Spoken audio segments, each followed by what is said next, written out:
হরে কৃষ্ণ ভক্তরা, আজ চতুর্থ দিনে বলবো সত্যযুগের শেষ অবতার অর্থাৎ ভগবান বিষ্ণুর চতুর্থ অবতার নরসিংহ অবতার, যেখানে আমরা ভগবানকে পশু ও মানুষ এই দুয়ের মিলিত রূপের দর্শন পাই। হিরণ্যকশিপু নামক এক অসুর ব্রহ্মাকে তপস্যায় তুষ্ট করে তার কাছ থেকে এমন বরদান চায় যার প্রভাবে হিরণ্যকশিপুকে মারা প্রায় অসম্ভব ছিল। সে চায় কোনো দেবতা, পশু, মনুষ্য কেউ যেন তাকে মারতে না পারে। সে যেন ঘরের ভেতরে না মরে, ঘরের বাইরে না মরে, কোনো অস্ত্র দিয়ে না মরে, দিনে না মরে, রাতে না মরে। কিন্তু তার পুত্র ছিল হরির পরম ভক্ত। এই কারণে তার পুত্র প্রহ্লাদকে সে বারবার মারার চেষ্টা করতে থাকে, কিন্তু ভগবান তার ভক্তকে ঠিক বাঁচিয়ে নেয়। একদিন রাজসভায় হিরণ্যকশিপু তার পুত্রকে বলে, তোমার হরি কোথায় আছে, তাকে ডাকো। তার উত্তরে সে বলে, আমার হরি কোথায় নেই তা বলো। তখন হিরণ্যকশিপু এক স্তম্ভ দেখিয়ে বলে, এতে তোমার হরি আছে তো?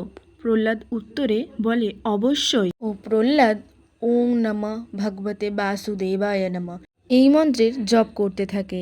ঠিক সেই সময় স্তম্ভ থেকে বেরিয়ে আসে ভগবান বিষ্ণু নরসিংহ অবতার, যে হিরণ্যকশিপুকে উঠোনে তার পায়ের ওপর রেখে গোধূলি বেলায় নোকের সাহায্যে পেট চিরে হিরণ্যকশিপুর হত্যা করে। কিন্তু সেই সময় ভগবানের এই অবতারের এত পরিমাণে রাগ বেড়ে যায়, সে ভুলে যায় যে সে ভগবান। তার কাছে সমস্ত দেবতারাও আসতে ভয় পায়। এই সময় তার পরম ভক্ত প্রহ্লাদ তার কাছে আসে। ভগবান তাকে কোলে তুলে জড়িয়ে ধরে।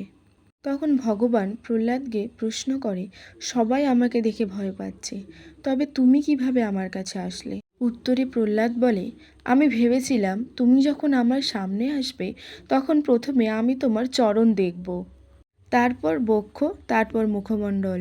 তুমি আসার পর থেকে আমি তোমার চরণের ওপর দিয়ে চোখই সরাতে পারছি না, তাই এখনো পর্যন্ত তোমার মুখমণ্ডল আমি দেখেই উঠতে পারিনি।